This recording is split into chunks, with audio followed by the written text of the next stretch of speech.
Hello everyone, हम लोगों ने implementation of the scheme by way of trust की कुछ कंडीशंस ऑलरेडी कर ली थी। तो कंडीशन नंबर 10 जो है वहां से हमें लैंग्वेज पढ़नी थी। एक बार लैंग्वेज देख लेते हैं। Secondary acquisition in a financial year. Secondary acquisition in a financial year by the trust shall not exceed 2%। Maximum कितना हो सकता है? इन ईयर का पूछ रही हूँ भाई, कहाँ 5% पहुंच गए। इन ईयर कितना है? 2%। कितना हो सकता है मैक्सिमम? 2%। फाइनेंशियल ईयर में 2% ही है, ओवरऑल लिमिट है वो तो, है ना। अच्छा, किसका 2%? पेड अप इक्विटी कैपिटल का। लेकिन ये पेड अप इक्विटी कैपिटल कब की देखनी है? And of the previous financial year. तो पिछले साल की जो बैलेंस शीट आपके पास होगी, उस बैलेंस शीट में जो इक्विटी शेयर कैपिटल अपीयर हो रही है, उस इक्विटी शेयर कैपिटल का कितना परसेंट? 2% मैक्सिमम आप एक साल के अंदर सेकेंडरी एक्विजिशन कर सकते हो। क्या ये कंडीशन नंबर 10 समझ में आ गई? सबको क्लियर है लैंग्वेज? अगर हम कौन सी ईयर में? 26 27 में। अभी 26 27 चल रहा है, तो इसका प्रीसीडिंग ईयर कौन सा होगा? 25 26। तो 25 26 मतलब मार्च 26 में ईयर एंड हो गया था फाइनेंशियल ईयर। तो उसकी बुक्स ऑफ अकाउंट बन चुकी हैं अब तक, कई सारी कंपनीज की बन भी चुकी हैं। तो उसमें इक्विटी शेयर कैपिटल जो भी लिखा हुआ होगा, उस इक्विटी शेयर कैपिटल के मैक्सिमम कितने परसेंट तक? 2% तक ही आप सेकेंडरी एक्विजिशन कर पाओगे। इसके बियॉन्ड सेकेंडरी एक्विजिशन करना पॉसिबल नहीं होगा। कोई शक? All set. दूसरी बात, total number of shares, total number of shares under secondary acquisition held by the trust. अब सुनो, एक साल की 2% की लिमिट है, तो ऐसे तो हर साल 2-2% करता करता करता करता वो तो कंपनी की पता नहीं कितना भी स्टेक एक्वायर कर लेगा।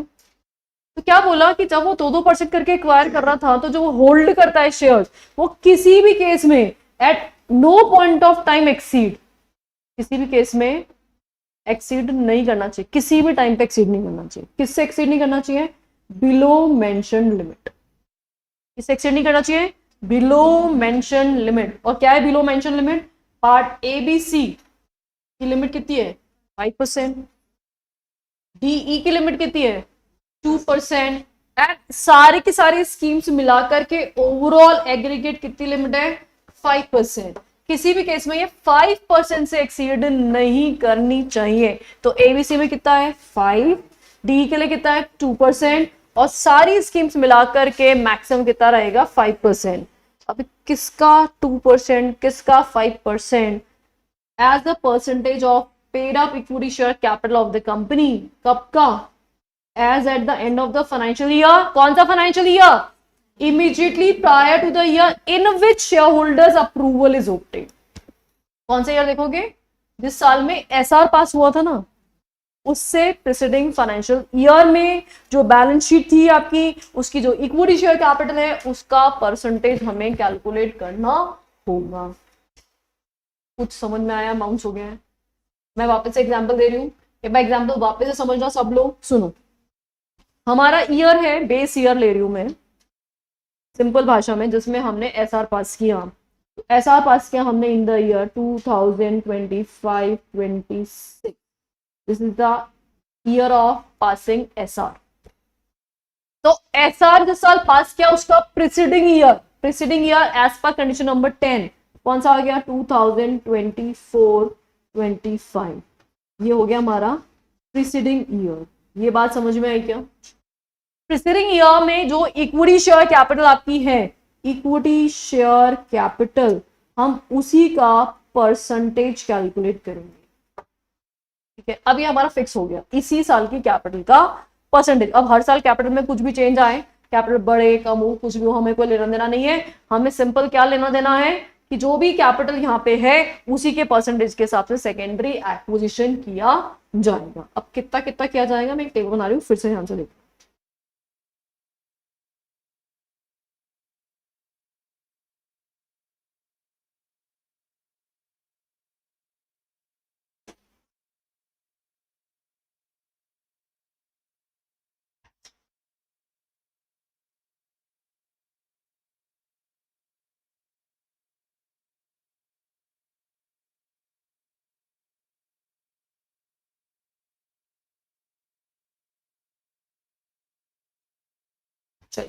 सबसे पहले हम बात करें ABC की और DE की।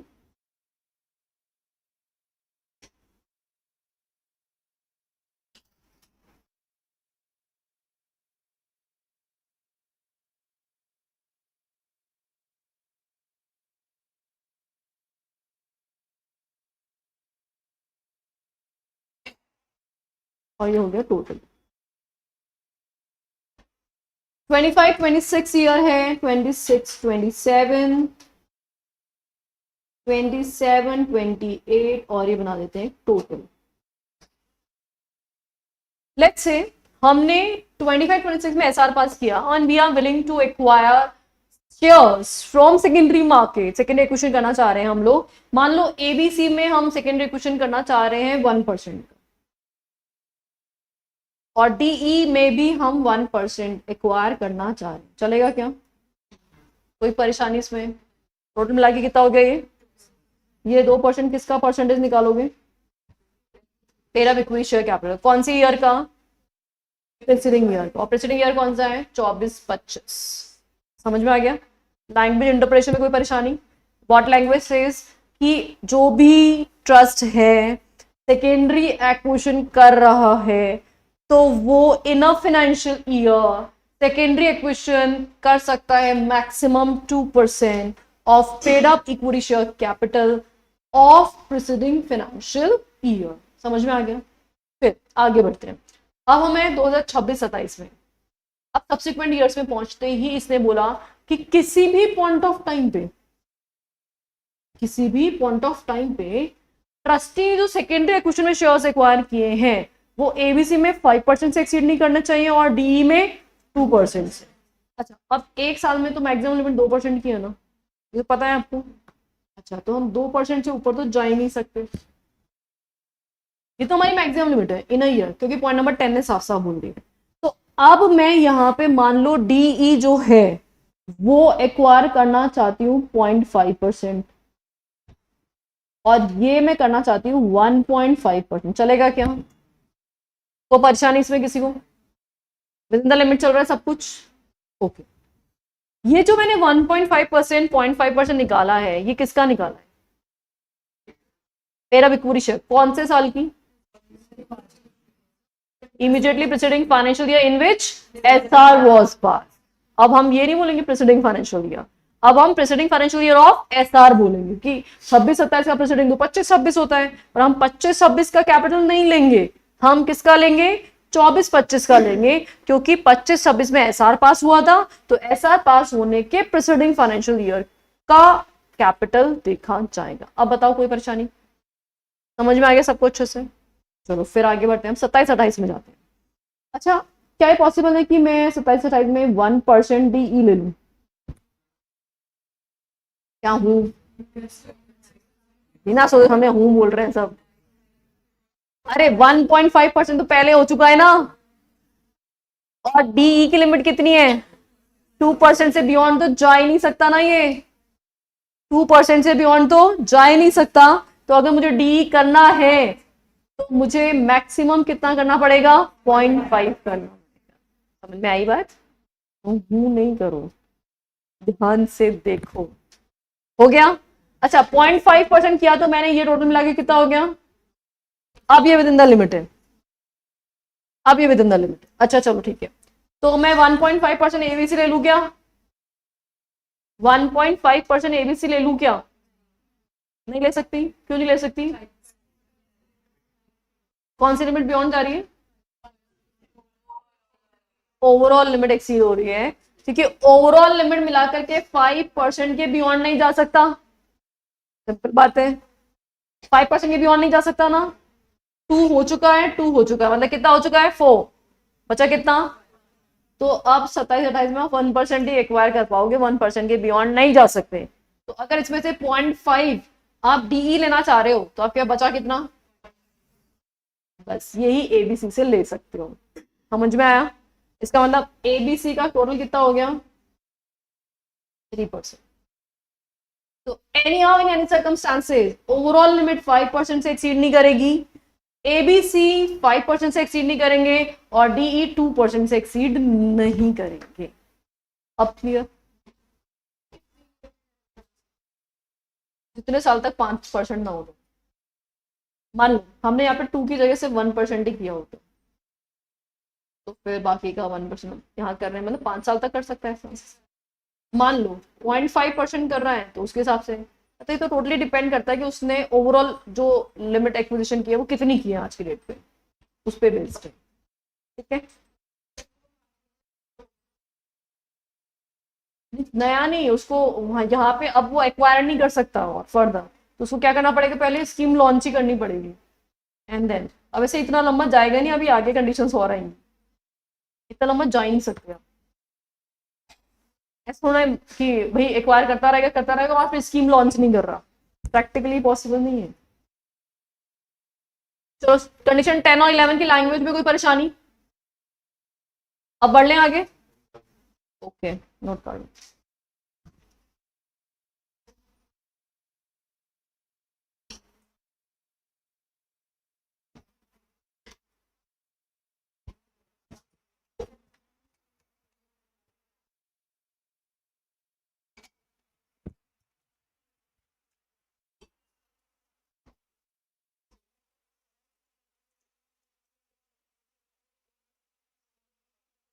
टॉली क्लियर है ये जो हमने पढ़ा है अभी?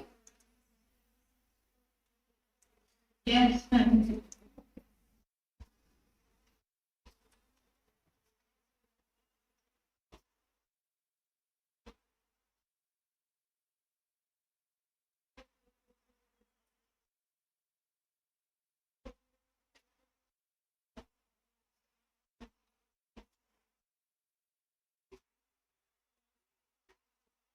हाँ जी, डन सबका? जल्दी जल्दी।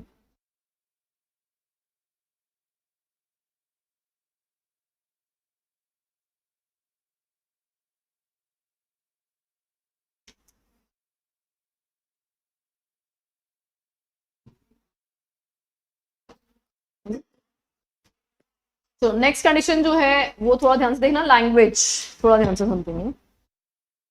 पहले लैंग्वेज बता रही हूँ, इंटरप्रिटेशन बाद में बताऊंगी, है ना? थोड़ा लैंग्वेज का झटका भी लगना चाहिए ना, अभी तक तो सारे पॉइंट्स की इंटरप्रिटेशन पहले ही बता दिए मैंने। अब पहले लैंग्वेज देखो। द अनएप्रोप्रिएटेड इन्वेंट्री, पहले तो ये वर्ड सुन के ना दिमाग हिल गया, बोलना क्या चाह रहा है यार, कौन सी अनएप्रोप्रिएटेड इन्वेंट्री? तो ठीक है, अभी शांति रखते हैं। किसकी इन्वेंट्री? शेयर्स। कौन से share? Which are not backed by grants, which are not backed by grants, acquired through secondary acquisition by trust, acquired through secondary acquisition by trust. कौन सी स्कीम में? Part A B C of chapter 3 में। shall be appropriated within a reasonable period which shall not extend beyond the end of subsequent financial year or second subsequent financial year, subject to the approval of compensation committee या nomination and remuneration committee for such extension to the second subsequent financial year। किस किस को समझ में आ गया? थोड़ा थोड़ा समझ में आ गया? अच्छा, और किसको समझ में आया? टूटा फूटा समझ में आया? ओके। अच्छा, किसके इसके पूरा ही बाउंस चला गया? अच्छा, पूरा बाउंस किसी के भी नहीं गया? अच्छा, मतलब क्लास एकदम जीनियस हो गई है, वेरी नाइस। चलो, क्या टूटा फूटा समझ में आया बताना।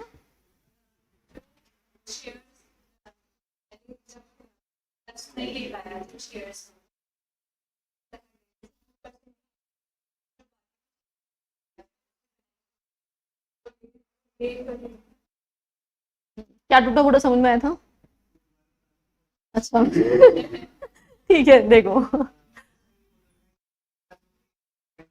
हाँ, अच्छा पहले मैं बता देती हूँ अनएप्रोप्रिएट इन्वेंट्री क्या होती है ना, तो फिर शायद इंटरप्रिटेशन आ जाए आपको। देखो अभी हम है ना ऊपर वाले पॉइंट में ये पढ़ रहे थे कि वो सेकेंडरी एक्विजिशन कर रहा है सेकेंडरी एक्विजिशन।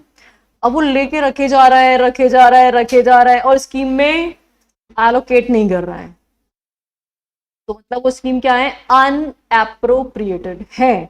समझ में आया? जैसे अभी क्वेश्चन पूछा था ना बेटा आपने, उसका आंसर है इसके अंदर। आपने क्या पूछा था कि ऐसे कितने साल तक कर सकता है, तो अनलिमिटेड ईयर तक नहीं कर सकता वो ऐसा। वो एक्वायर भले कर ले, लेकिन उसको क्या करना पड़ेगा, अपने शेयर्स को एप्रोप्रिएट भी करते जाना पड़ेगा। एप्रोप्रिएट करना मतलब स्कीम के अंदर सेटल करते जाना पड़ेगा। तो आप सिर्फ खरीद खरीद के रख रहे हो, मतलब आपने उस पर्टिकुलर शेयर का एप्रोप्रिएशन नहीं किया है, मतलब आपने उसको एलोकेट नहीं किया है रेस्पेक्टिव स्कीम में, मतलब वो शेयर आइडल पड़ा हुआ है, खरीद के रख लिया, खत्म काम। ऐसे ऐसे समझो। गर्ल्स मेजॉरिटी है, समझ पाएंगी शायद इस एग्जाम्पल को बहुत आसानी से। अच्छा, जब भी कहीं घूमने जाते हो कपड़ों की कमी हो जाती है क्या? जल्दी से लड़कियां मुझे जवाब देंगी, ऐसा होता है क्या? होता है ना, जब भी कहीं जाते हैं हमें पे कपड़े नहीं होते ना। अच्छा, और जब मम्मी बोले कि भाई पूरी अलमारी भरी पड़ी है पूरी की पूरी, और उसमें से भी कई सारे कपड़े ऐसे हैं जो आज तक कभी पहने नहीं है, होता है ऐसा कभी? होता है, डेफिनेटली ऐसा होता है कि हमारे कुछ कुछ ड्रेसेस तो ऐसी होती है जो हमने आज तक एक बार पहनी भी नहीं होगी। तो मम्मी क्या बोलती है, अब एक और शॉपिंग के बारे में बोला ना तो देख लेना, पहले जितने भी नए नए कपड़े हैं ना पहले उनको यूज करो, उसके बाद में आप सोचेंगे नई शॉपिंग के बारे में। ऐसा किस किस की जिंदगी में हुआ है कभी? सबकी जिंदगी में हुआ है, कोरिलेट कर पाएंगे ऐसा? बिल्कुल सही बात है ना। अच्छा, और बॉयज की जिंदगी में तो ऐसा दिन कभी आता ही नहीं है। आता है? नहीं आता, नहीं आता, आई डोंट थिंक सो कि ऐसा होता होगा, है ना? तो आपके लिए कौन सा एग्जाम्पल दूं मैं? कौन सी चीजें जो बहुत ज्यादा पसंद है, ये बता दो मुझे। कौन सी चीजें बहुत ज्यादा पसंद है, बता दो भाई। जूते भी इतने का ही शौक होते हैं, बहुत ज्यादा नहीं। बाइक, अब बाइक तो बहुत सारी नहीं ले सकते ना। ऐसा कोई सामान मुझे याद नहीं आ रहा जो बहुत ज्यादा इकट्ठा करते होंगे शायद आप लोग, है कोई? वॉचेस?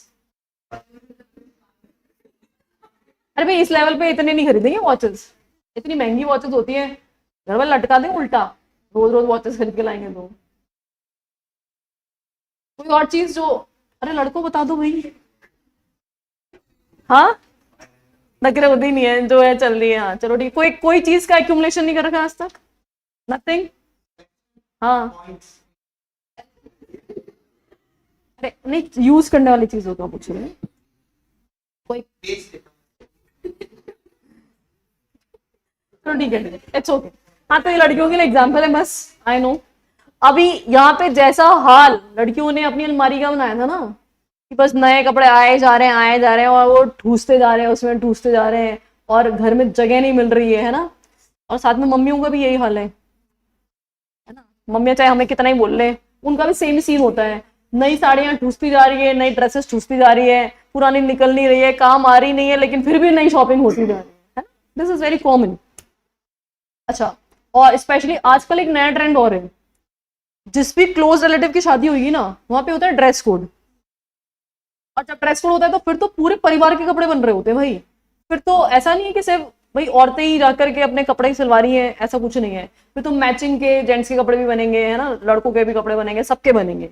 तो वहां तो कोई ऑप्शन ही नहीं है, तो वो तो अलग ही कहानी चल रही है आजकल। बट हाँ, समहाउ यहाँ पे अनएप्रोप्रिएटेड इन्वेंट्री बहुत जबरदस्त इकट्ठी हो गई, तो उसको क्या करो, ठिकाने लगाओ। क्या करो, उसको ठिकाने लगाओ।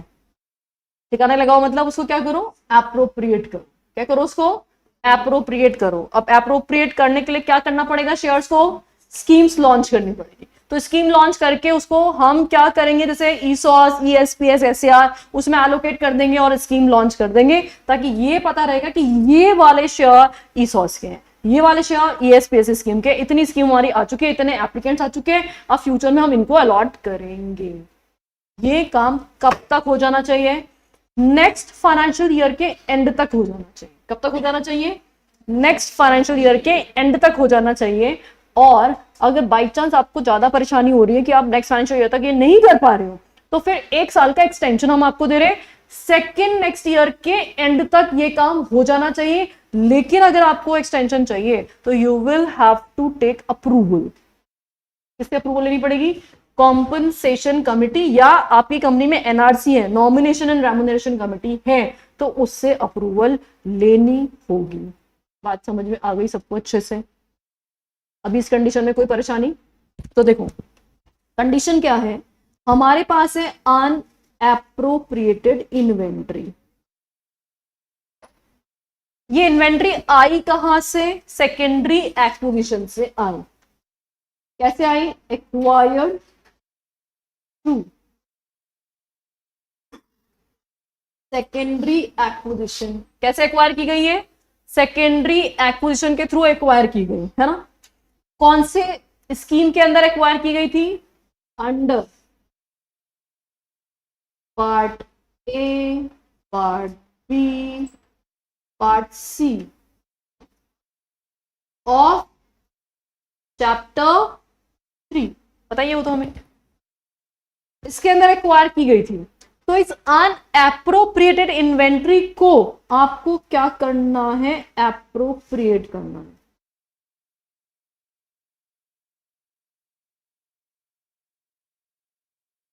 ये एप्रोप्रिएट कर लेना है आपको। कब तक? सब्सिक्वेंट फाइनेंशियल ईयर के एंड तक, till end of subsequent financial year, till end of subsequent financial year। लेकिन अगर हम इसको एक्सटेंड करना चाहें तो कर सकते हैं, प्लस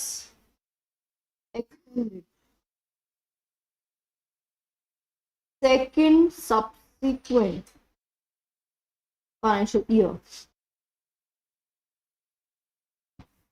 देखिए इसके लिए क्या चाहिए? अप्रूवल चाहिए ऑफ कॉम्पनसेशन कमिटी,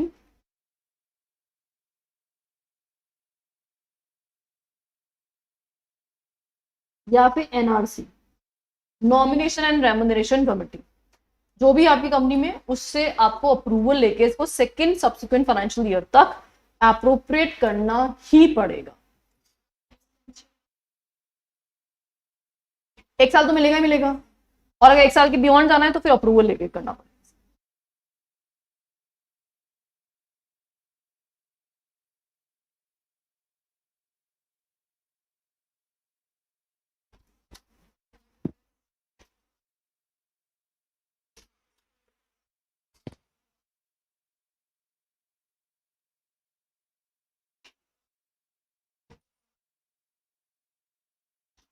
तो फाइनेंशियल ईयर में फाइनेंशियल स्टेटमेंट लिख देते हैं। अरे हाँ, फाइनेंशियल स्टेटमेंट लिखने की आदत पड़ी हुई है ना, तो वो फाइनेंशियल स्टेटमेंट लिख दिया सबने। Financial year, yes, financial year.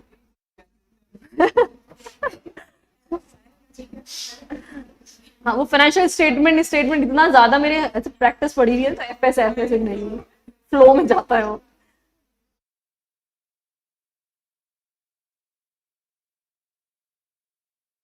हाँ, फाइनेंशियल ईयर में एफ आई लिख लेना उसको।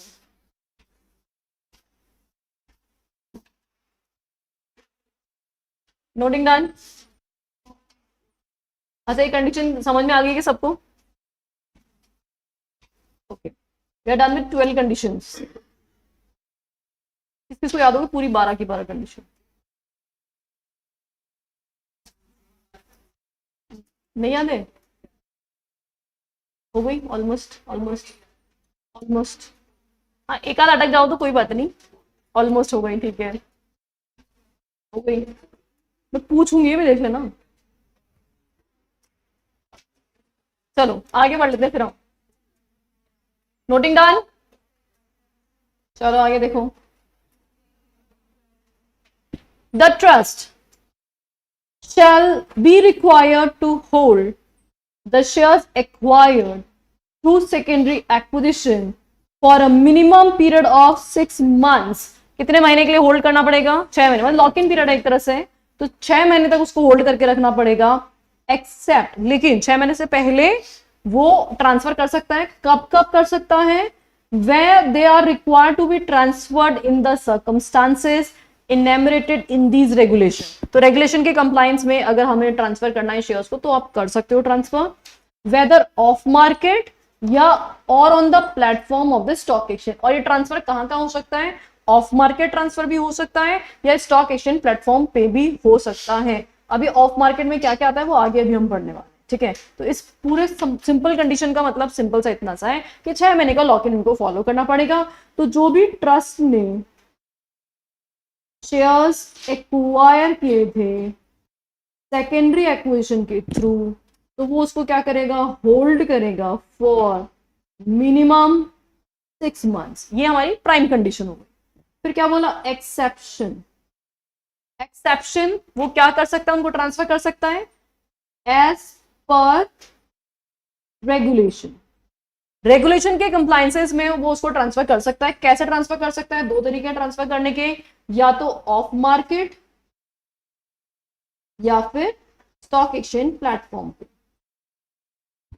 या तो ऑफ मार्केट या फिर स्टॉक एक्सचेंज प्लेटफॉर्म पे। वो दोनों तरीके से क्या कर सकता है, ट्रांसफर कर सकता है। Except as per regulation, except as per regulation. एक बार वापस सुन लो मैंने क्या लिखा है। ट्रस्ट जो है वो शेयर एक्वायर कर रहा है, कैसे, सेकेंडरी एक्विजिशन के थ्रू, उसको होल्ड करना पड़ेगा मिनिमम कितने पीरियड के लिए, 6 महीने के लिए। एक्सेप्ट एज पर रेगुलेशन वो क्या कर सकता है, ट्रांसफर कर सकता है ऑफ मार्केट या स्टॉक एक्सचेंज प्लेटफॉर्म पे। तो सिंपल सी कंडीशन है। अब आगे बढ़ रहे हैं हम, नोटिंग डन। देखो ये ऑफ मार्केट ट्रांसफर, अभी अभी ऊपर बोला था ना of market transfer. Of market मतलब स्टॉक एक्सचेंज प्लेटफॉर्म के अलावा ट्रांसफर आप कर रहे हो। तो स्टॉक एक्सचेंज प्लेटफॉर्म के अलावा आप शेयर्स में कब कब डील करोगे, जैसे सुनो, आप लोगों ने बायबैक का नाम सुना है क्या, बायबैक। आप लोगों ने डीलिस्टिंग का नाम सुना है कभी, डीलिस्टिंग। अच्छा, टेक ओवर का नाम कभी सुना है, टेक ओवर, बस नाम सुना है, मीनिंग तो कोई बात नहीं। अच्छा, बेसिकली अगर कंपनी बायबैक कर रही है, तो बायबैक कर रही है तो कंपनी क्या करती है, ऑफर देती है एग्जिस्टिंग होल्डर्स को कि भाई हम शेयर खरीद रहे हैं तो आप अपने अपने शेयर टेंडर कर दो। तो क्या उस वक्त ट्रस्टी अपने शेयर टेंडर करेगा कि नहीं करेगा, वो भी करेगा। तो अगर ट्रस्टी बायबैक में शेयर टेंडर कर रहा है तो क्या वो स्टॉक एक्सचेंज प्लेटफॉर्म पे ट्रेडिंग कर रहा है क्या, नो, वो ऑफ मार्केट ट्रांजेक्शन कर रहा है। ऐसे ही मान लो हमारी कंपनी लिस्टेड कंपनी और डीलिस्टिंग में चले जाए, और अगर डीलिस्टिंग में चली जाए तो एग्जिट ऑफर देना पड़ेगा सबको। हम डीलिस्टिंग रेगुलेशन पढ़ेंगे, हमारे कोर्स में है, तो वहां पे सबको क्या देना पड़ता है, एग्जिट ऑफर देना पड़ता है। तो अगर एग्जिट ऑफर देना पड़ रहा है तो इन दैट सिचुएशन क्या ट्रस्टी भी एग्जिट ऑफर में पार्टिसिपेट करेगा, तो उसके शेयर्स भी खरीदे जाएंगे। तो अगेन ये भी क्या हो गया, हमारा ऑफ मार्केट ट्रांजेक्शन हो गया। या टेक ओवर, टेक ओवर में क्या होता है, कोई दूसरा एक्वायरर आकर के कंपनी पे अपना कंट्रोल जमाना चाह रहा है ना, एक लिमिट के बियॉन्ड अपना शेयर एक्वायर कर लेगा, तो सेबी टेक ओवर रेगुलेशन का अट्रैक्शन आता है, जिसमें जो भी एक्वायरर है वो क्या करता है, एग्जिट ऑफर देता है एग्जिस्टिंग शेयर होल्डर्स को कि भाई अगर मेरे आने से तुम्हें परेशानी रही तो तुम चले जाओ, मैं तो बिल्कुल बात है, मैं तो आऊंगा। एक्वायरर के पास पैसा है, पैसा है तो वो शेयर खरीदेगा। अब खरीदेगा ज्यादा शेयर, तो पहले कंपनी में कंट्रोलिंग कोई और पर्सन कर रहा था, अब कंपनी में कंट्रोलिंग कोई और पर्सन करेगा। तो जैसे कोई और पर्सन करेगा तो हो सकता है किसी को परेशानी हो जाए, और अगर किसी को परेशानी हो रही है तो सेबी बोलता है कि आपको एग्जिट देना पड़ेगा, उनको पैसा रिफंड करना पड़ेगा, ठीक है। तो पैसा रिफंड करना पड़ेगा, तो टेक ओवर कोड में अगर पैसा रिफंड हो रहा है और वहां पे ट्रस्ट भी बोलता है कि हाँ हम भी अपने शेयर बेच के जा रहे हैं, तो वहां पे वो जा सकता है। तो ये सब क्या है, ऑफ मार्केट ट्रांसफर है। ये स्टॉक एक्सचेंज प्लेटफॉर्म पे कोई ट्रेडिंग नहीं हो रही है, यहाँ पे ऑफर आया, ऑफर को हमने एक्सेप्ट कर लिया और अपने शेयर वहां पे सरेंडर कर दिए। बात समझ में आई। या फिर सबसे इंपॉर्टेंट बात, क्या ट्रस्ट स्कीम लेके आता है, स्कीम तो लाता ही है। अगर वो स्कीम के अंदर एम्प्लॉयज को शेयर अलॉट कर रहा है तो वो भी क्या है, ऑफ मार्केट ट्रांसफर ही है, क्योंकि वो यहाँ पे शेयर ट्रेडिंग नहीं कर रहा। जब जब लोग एप्लीकेशन लगाएंगे हम उनको अलॉटमेंट कर देंगे, that is also of market transfer. कोई शक, टेक ओवर की बात मत, नहीं नहीं नहीं नहीं नहीं, उसकी प्राइसिंग अलग होती है, उसके लिए रेगुलेशन 8 अट्रैक्ट होता है प्राइसिंग कैलकुलेशन के लिए। प्राइसिंग सेम कैसे होगी, नहीं, करंट वैल्यू भी नहीं होती, करंट वैल्यू तो फ्लक्चुएट होती है, करंट वैल्यू तो फ्लक्चुएट होती है। जैसे मैं कल का एग्जांपल देती हूँ, आप कल है ना मार्केट ठीक ठाक चल रहा था, जैसे निफ्टी ज्यादा टूटा हुआ नहीं था, 0.7 टूटा हुआ था, टूटा हुआ तो था, मेरा पोर्टफोलियो बिल्कुल टूटा हुआ नहीं था कल, बिल्कुल भी टूटा हुआ नहीं था। मतलब ऐसा होता है ना कि न्यूट्रल था, ना प्रॉफिट था ना लॉस था, ऐसा चला, मतलब 1000-2000 का लॉस आ रहा हो, बस इतना सा था। और ये सुबह से लेकर के अप्रोक्सीमेटली 2-2:30 बजे तक ऐसे ही था सेम। फिर उसके बाद मैंने 2:30-3 बजे के आसपास अचानक से अपने पोर्टफोलियो चेक कर लिया, और जैसे मैंने पोर्टफोलियो चेक किया तो निफ्टी टूटा हुआ था 2.25%, और मेरा पोर्टफोलियो भी टूटा हुआ था 2.25%, जहां पे अप्रोक्सीमेटली कोई 1000 रुपए का नुकसान, मतलब 0.001% का कुछ नुकसान दिख रहा था, वहां पे स्ट्रेट अवे जाकर के 1 लाख से ऊपर का नुकसान पहुंच गया। सोचो आप, आधा घंटे के अंदर ये सब काम हो गया। तो मार्केट इज टू वर्सटाइल। और ये क्यों हुआ? ट्रम्प ना बहुत महान आदमी है, सीरियसली। वो मार्केट में इतनी ट्रेडिंग करता है, खुद ट्रेडिंग करता है, इसलिए इतनी बातें करता है। क्या बोलता है? सीज फायर क्लोजर, अब कोई सीज फायर नहीं है, और मिसाइल अटैक कर दी। ये आते ही मार्केट डन, क्योंकि इन सब का चीजों का हमारे देश में भी इम्पैक्ट पड़ता है। वो क्रूड ऑयल फिर से महंगा हो गया, फिर से अनसर्टेनिटी की सिचुएशन अराइज हो गई है, तो मार्केट गिर गया। तो बेसिकली ट्रम्प क्यों करवाता है? क्योंकि वो खुद ट्रेडिंग करता है, तो वो थोड़े थोड़े दिनों में ना ऐसे बॉम्ब फेंकता रहता है, बॉम्ब फेंकता है तो निफ्टी गिरता है, निफ्टी गिरता है, वो और उसके इन्वेस्टर शेयर खरीदते हैं, और फिर थोड़े दिनों बाद बोलता है सब ठीक है, सब ठीक है, सीज फायर। भाई उसने जितना कवाड़ा मचाया है ना मार्केट का, उतना आज तक किसी प्रेसिडेंट ने नहीं मचाया। भयंकर है भाई, वो भयंकर है। चलो एनी हाउ, वो सब बातें छोड़ो, अभी तो वापस से टॉपिक पे आ जाओ। The trust shall be permitted to undertake off market transfer of share only under the following circumstances. So what are these circumstances? Circumstance number 1, that is transfer to the employees pursuant to the scheme. भैया scheme launch कर रहे हो, scheme में तो share दोगे ही ना, तो this is of market transfer. Number 2, while participating in open offer under SEBI takeover regulation, buyback, delisting या any other exit offered by the company generally to its share holder. ये सारे examples हैं जहां पे of market transfer हो सकता है। तो ऑफ मार्केट ट्रांसफर के एग्जाम्पल्स क्या क्या हुए?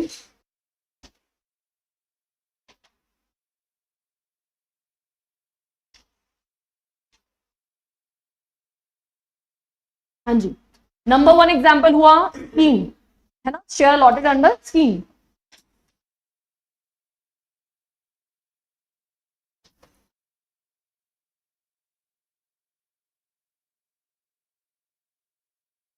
ऑफ एम्प्लॉय बेनिफिट, तो जो भी एम्प्लॉय बेनिफिट की स्कीम है उसमें आपने शेयर अलॉट कर दिया। Number 2, buyback, delisting, take over code या अदर एग्जिट ऑफर्स। इनमें से किसी में भी अगर ट्रस्ट अपना शेयर सेल कर रहा है तो वो सब क्या माने जाएंगे? ऑफ मार्केट ट्रांसफर माने जाएंगे, और यहां पे सेलिंग अलाउड है।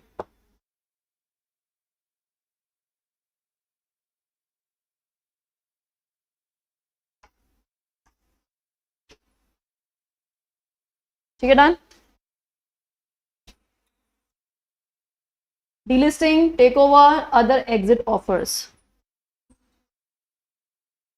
हाँ, इन नहीं, 6 मंथ से पहले, 6 मंथ्स तो मिनिमम होल्डिंग पीरियड था, और उससे पहले अगर उसको शेयर बेचना है तो वो बेच सकता है। ठीक है, यहां तक all done. Condition number 15, 14 condition हो गई भाई, 14। तो अब ये काम करें 1 to 14 में फटाफट से रिकैप करते, फिर 15 कंडीशन पे रिपीट करेंगे। Condition number 1, implementation of the scheme. Number 2, multiple scheme. Number 3, trust deed or intimation to recognized stock exchange. Number 4, disqualification of the trustee. Number 5, और इसमें क्या होता है? नहीं, बेसिकली उसमें कि वोटिंग राइट्स नहीं मिलेंगे उसको। 6 इज अप्रूवल की, ऑलरेडी अप्रूवल आ चुकी है शेयर होल्डर्स को, वो इंश्योर करेगा ट्रस्टी, है ना। 7 इज ठीक है, डेरिवेटिव्स में डील नहीं करेगा, सिर्फ और सिर्फ क्या लेगा, डिलीवरी बेस्ड ट्रांजेक्शन में डील करेगा। Next is non public non promoter holding में फॉल करेगा। कंपनी लेंड कर सकती है, ईयर की लिमिट कितनी होगी, 2% होगी प्रेसिडिंग फाइनेंशियल ईयर के पूरी शेयर का। ओवरऑल लिमिट कितनी है, एबीसी की, डीई की, और ओवरऑल ठीक है, कौन सी कैपिटल का, equity share capital of which year, SR pass होने के प्रेसिडिंग फाइनेंशियल ईयर, ठीक है। नेक्स्ट कंडीशन, अनएप्रोप्रिएटेड इन्वेंट्री को एप्रोप्रिएट करना है कब तक, सब्सिक्वेंट फाइनेंशियल ईयर के एंड तक, और अगर नहीं कर पा रहे तो सेकंड सब्सिक्वेंट फाइनेंशियल ईयर के एंड तक। उसके लिए क्या करना पड़ेगा, अप्रूवल किसकी, कॉम्पनसेशन कमिटी या फिर एनआरसी की अप्रूवल आपको लेनी पड़ेगी। नेक्स्ट 13th,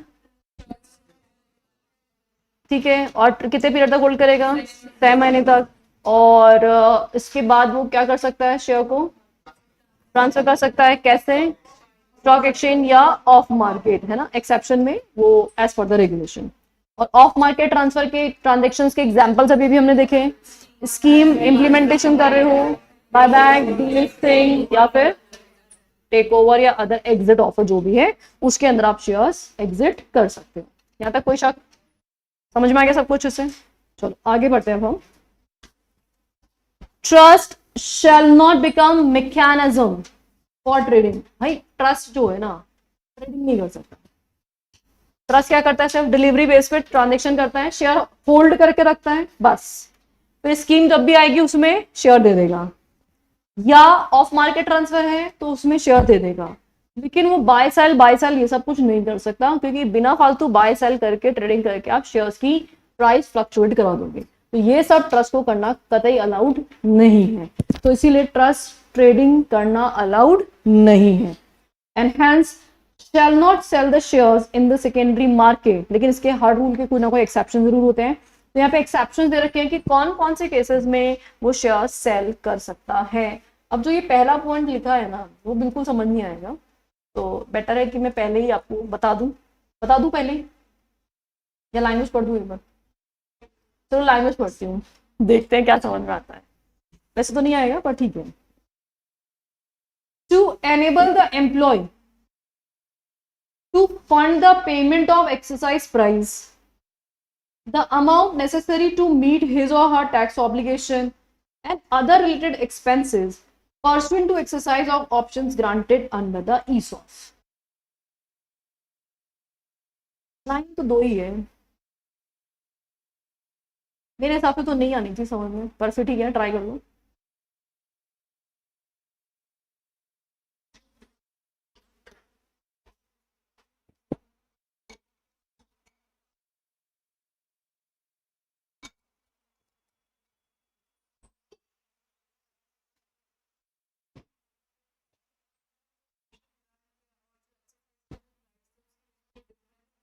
है ये कहाँ लिखा है, कहाँ लिखा है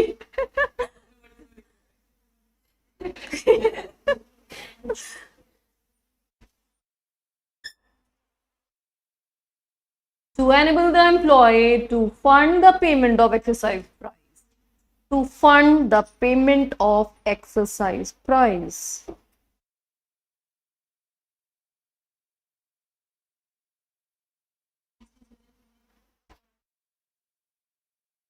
और एक्सरसाइज प्राइस पेमेंट करने के लिए भी शेयर बेच रहे हो, ऐसे कैसे, मतलब एम्प्लॉय को पैसे दे रहे हो आप, एम्प्लॉय हमें पैसे देता, हम एम्प्लॉय को पैसे दे रहे हैं, क्या हो क्या रहे हैं। चलो चलो रुको रहने दो, फूट पटांग इंटरप्रिटेशन करो, मैं बता देती हूँ। अरे सुनो, सबसे पहले कहानी स्टार्ट कहां से होती है। कंपनी ने ट्रस्ट को लोन दिया था, याद है आपको, चलो यहीं से शुरुआत करते हैं पुरानी प्रोसेस। कंपनी ने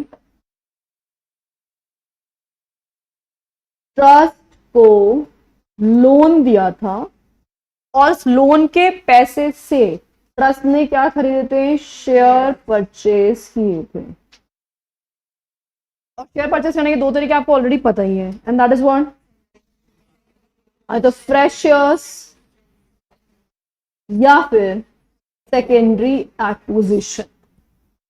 finally trust is having shares, और जैसे वो शेयर्स आ चुके हैं तो अब ट्रस्ट क्या बनाएगा, स्कीम लॉन्च करेगा और लोगों को, मतलब एम्प्लॉयज को बोलेगा कि आप आके एप्लीकेशन लगाओ। लेकिन कंपनी के एम्प्लॉयज की हालत ना बहुत ज्यादा खराब है, और they are not in a situation to make any application, they are not having funds, there is a scarcity of funds. तो अगर ऐसा कोई हालात कंपनी में है, हो सकता है ऐसा, क्योंकि रिसेशन का अगर टाइम होगा तो रिसेशन में डेफिनेटली लोग सर्वाइवल के बारे में सोच रहे होते हैं, ना कि शेयर्स, इन्वेस्टमेंट, ग्रोथ के बारे में सोच रहे होते हैं। तो अगर ऐसा कोई हालात हो जाए, मार्केट सेंटिमेंट्स डिस्ट्रेस्ड हो जाए, तो फिर हमारी वेलफेयर स्कीम्स वर्दी नहीं होंगी।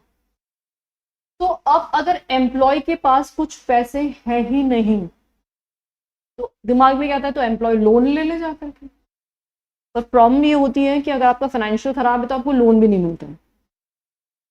तो एम्प्लॉय चाहता तो है स्कीम पार्टिसिपेट करना, क्योंकि schemes are very attracting, shares are very good price पे शेयर्स अवेलेबल हो रहे हैं, बट प्रॉब्लम ये हो रही है कि फंड्स नहीं। तो उनके लिए फंड्स का अरेंजमेंट कौन करेगा, ट्रस्ट करेगा। अब ट्रस्ट क्या करेगा, किसी बैंक या फाइनेंशियल इंस्टीट्यूशन के पास जाएगा, और ट्रस्ट के पास शेयर्स हैं ऑलरेडी, ये है ना शेयर्स, इन शेयर्स की सिक्योरिटी पे इन एम्प्लॉयज को लोन ग्रांट किया जाएगा टू एनेबल द एम्प्लॉयज।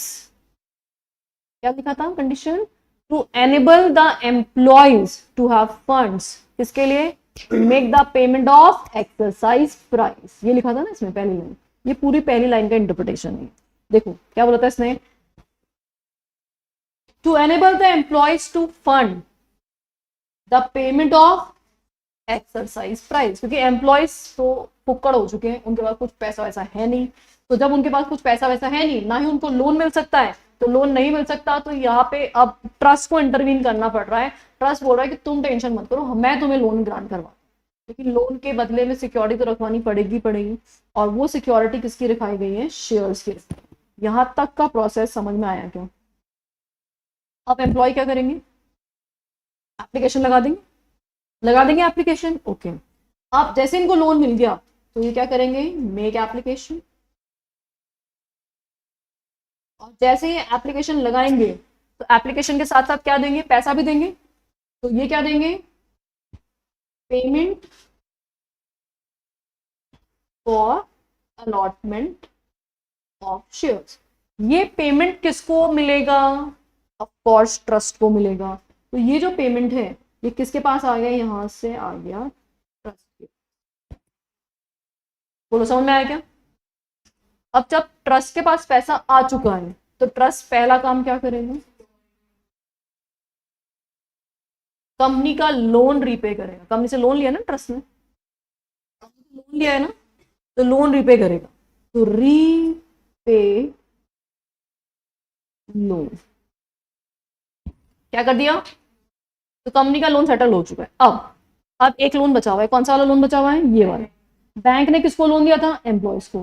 तो या तो एम्प्लॉयज ये लोन चुका दे, मोस्टली इस तरह के प्रोसेस में एम्प्लॉय लोन नहीं चुकाते, उनको कोई पर्सनल इंटरेस्ट होता नहीं।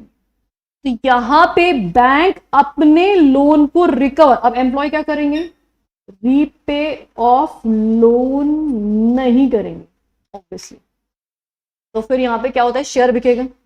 तो ये जो शेयर है जिसकी सिक्योरिटी पे लोन सैंक्शन किया गया था, ये शेयर क्या किया जाएगा, सेल किया जाएगा।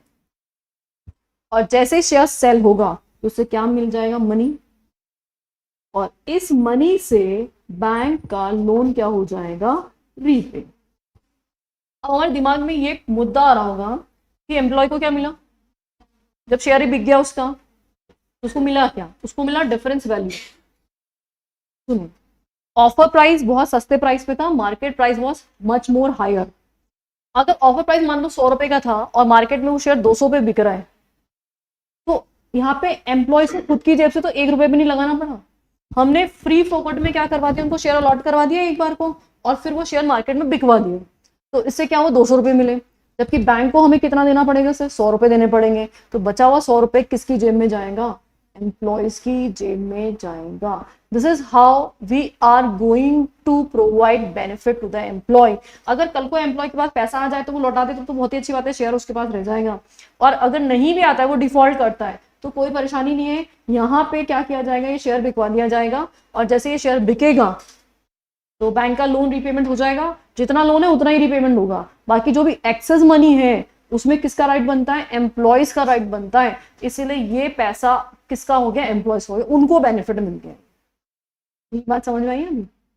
ये पूरा जो ट्रांजेक्शन है इसको बोलते हैं cash less exercise.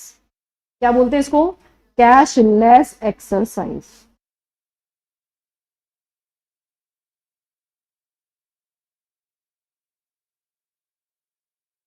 It means employees के पास कोई फंड ना हो तब भी स्टिल वो कंपनी की स्कीम्स का बेनिफिट ले सके।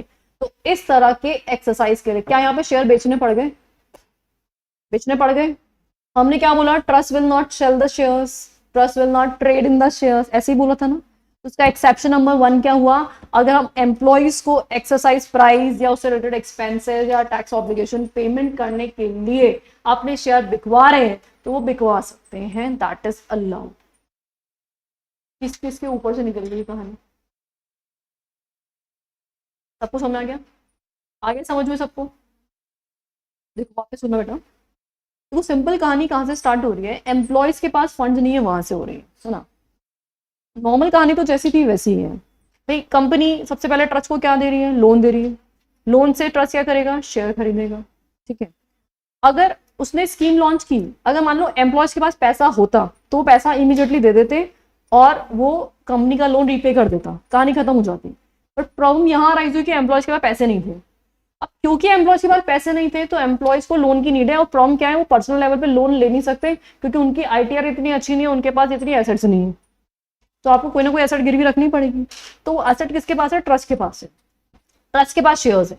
तो ट्रस्ट उन शेयर्स को गिरवी रख के उनकी सिक्योरिटी पे लोन सैंक्शन करवा रहा है एम्प्लॉयज को, ताकि एम्प्लॉयज क्या लगा सके, शेयर की एप्लीकेशन लगा सके। समझ में आया? अब जैसे एम्प्लॉयज शेयर एप्लीकेशन मनी पे कर देंगे तो ये एप्लीकेशन मनी का पैसा कंपनी का जो लोन लिया था वो रिपेमेंट में यूज हो गया, ठीक है। अब एम्प्लॉयज को लोन दिया गया था ना, लोन दिया गया था, क्या उन्होंने रिपेमेंट कर दिया लोन का अभी तक? नहीं, अभी तो उन्होंने शेयर अलॉटमेंट लिया है, ठीक है। शेयर का पैसा दिया था, उसके बदले में उनको शेयर मिल गया, मतलब शेयर पे सिक्योरिटी चल रही है अभी तक, और उन्होंने अभी तक लोन रिपेमेंट नहीं किया है, तो वो लोन रिपेमेंट करेंगे भी नहीं। तो नहीं करेंगे तो शेयर बिक जाएगा मार्केट में और बैंक का लोन रिपेमेंट हो जाएगा। अब इस पूरे प्रोसेस में जो भी डिफरेंस वैल्यू रहेगी मार्केट प्राइस में और जो भी शेयर एक्चुअल में अलॉट हुआ था, वही एम्प्लॉय का फायदा होगा। अगर ऑफर प्राइस मान लो ईसॉस की 500 रुपए थी, मार्केट में वो शेयर 700 में बिक गया, तो लोन तो 500 का ही था, तो 200 रुपए क्या हो गया, एम्प्लॉय का बेनिफिट हो गया, ठीक है। अभी सबको कॉन्सेप्ट समझ में आया? ये प्रोसेस का फॉर्मेट नोट कर लो। This is what cashless exercise. Time हो गया अभी हमारा, तो फिर हम कल एक बार वापस इसकी लैंग्वेज पढ़ लेंगे, बाकी फिर कल करेंगे।